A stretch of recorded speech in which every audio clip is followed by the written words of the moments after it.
One of the things that we have to do as we're pursuing our dreams and our goals is that we have to know that failure is not an option. You've got to tell yourself, despite the circumstances, the situation, I'm not going anywhere until I get the goal. Until I make my dreams become a reality, I'm not quitting. I don't care how much money I have to invest. I don't care how much time I have to invest. I'm going to continue to do this until I become successful. Every time I stand up here and do what I'm doing, all I can remember was sleeping in abandoned buildings. That's all I could think about. But I kept trying, and I kept trying, and I kept going. I was consistent, and I'm standing here today. What is up, guys? Mental Muscle Coach here. I know it's been a while, but we're back, baby. This video is going to be all about the greatest strength feat in recorded human history.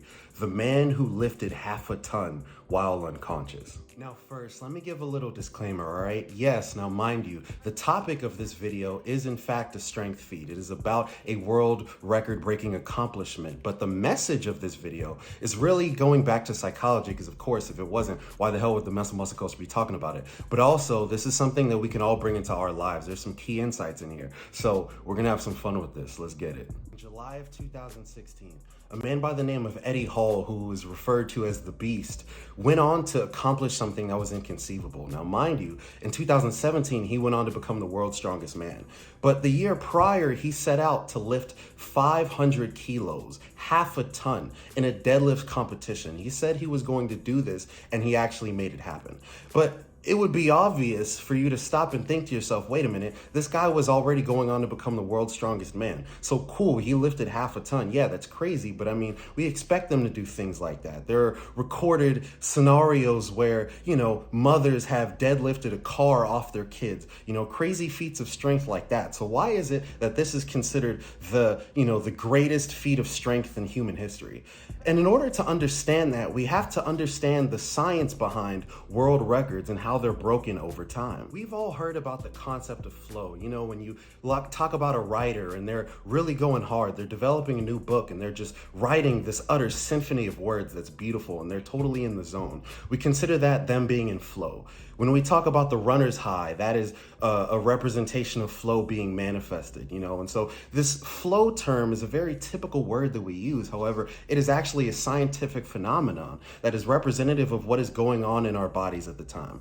Now, you could look this up in the Flow Genome Project that is led by Stephen Kotler. It's all about how it is that people can actually enter into flow and the things that are possible when we do so. But here's the thing.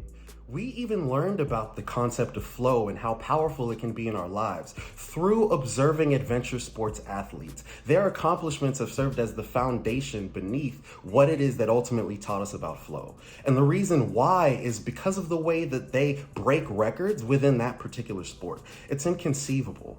We think about breaking records and it's like, okay, yeah, that makes sense. One person breaks a record, maybe a few years, another person breaks a record. But there is actually a mathematical and scientific backing to how it is that records are typically broken over time. And so with adventure sports athletes, they were so amazing because of the fact that they weren't just breaking records by increments. That's what we need to understand. Records, especially in strength, athletics, things like that, are typically broken in increments over time. Let's say, if somebody runs a mile at a certain speed and that's the world record, the next record a few years later may be by, an additional sliver of a second. But with adventure sports athletes, they were making these geometric gains. They were overcoming these records and doing it in a major way, huge gains in progress. But they would do it in the course of a year. They might cut the time down of, like, let's say, climbing a mountain. Like Alex Honnold was famous for climbing a mountain's half dome, which basically means no harness. And he would beat these records in an insane amount of time, like so quickly. But the margin at which he would beat them was huge. So relating this to Eddie Hall and him deadlifting half a ton back in 2016. The reason why this was so huge is because if you look at the history of the deadlift record being broken, the record tended to be beaten or overcome by no more than a kilogram or so every year. So over the last 20 years prior to 2016, the record for the world record deadlift had only been broken by about a kilogram a year. And in 2016, the record was actually held by Eddie Hall at the time, where he deadlifted 463 kilograms at the world deadlifting competition. Now, after he beat the world record, he went to the promoters and said, hey, If someone was to deadlift 500 kilograms at next year's competition, which was the 2016 competition, he said, how much would you pay them? And the promoters literally looked at each other and they were just like, how much would you want?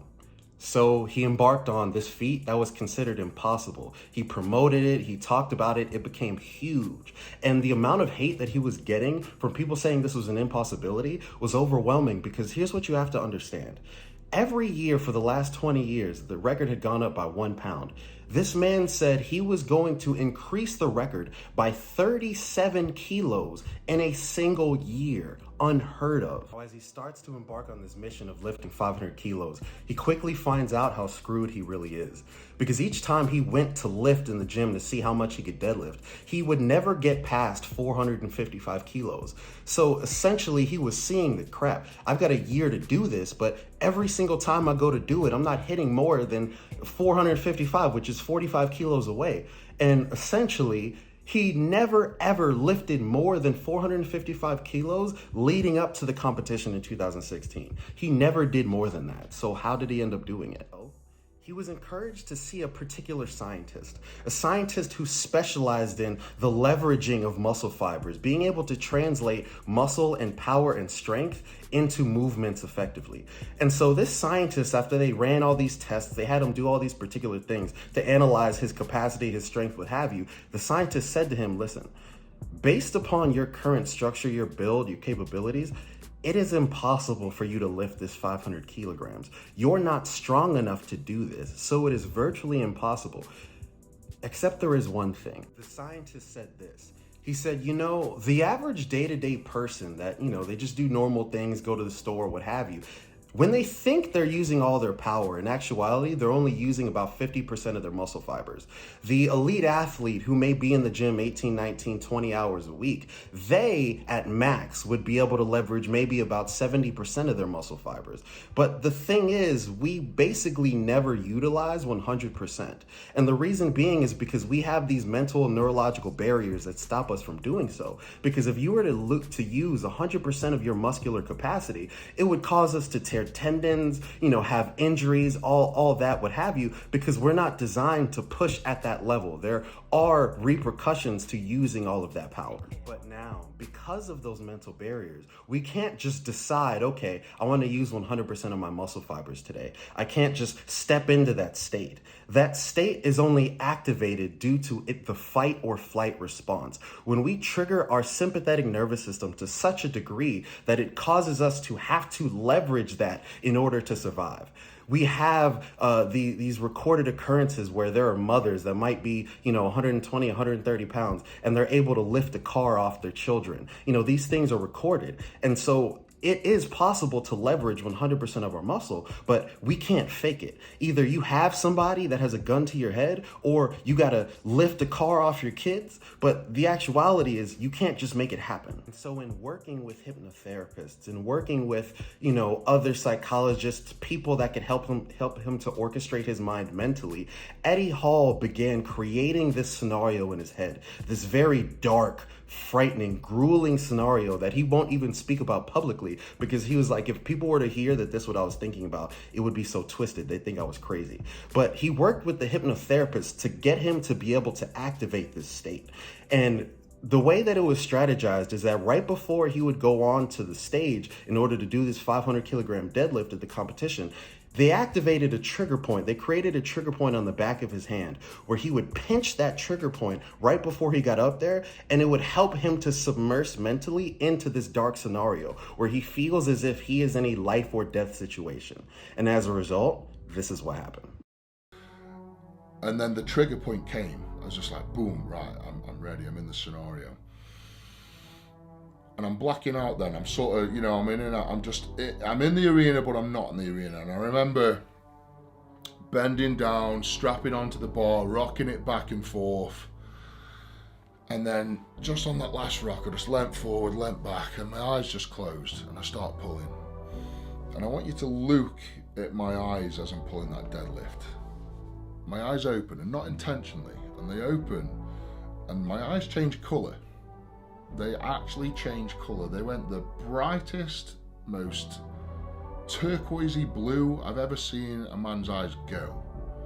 they change colour.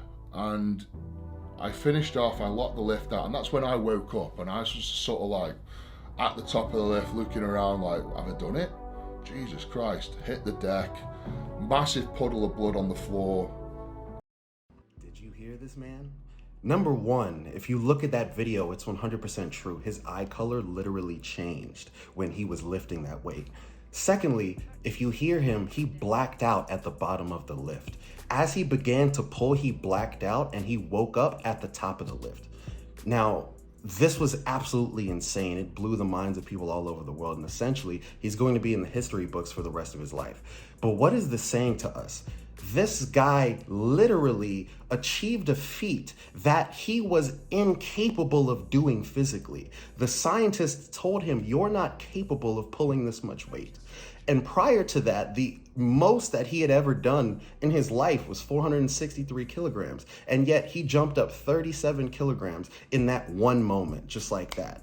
And so when we think about this concept of mental barriers, how he represented overcoming them physically, how can we apply that to our mental life? How can we apply that to our day-to-day activities? Being able to understand, yes, there are barriers in my mind that are stopping me from achieving. And so, yes, while this may have been a physical barrier, what are the subconscious barriers that are keeping us stuck? What are the subconscious barriers that are keeping us in outdated patterns of thinking and behavior that ultimately harm us and stop us from being our best selves?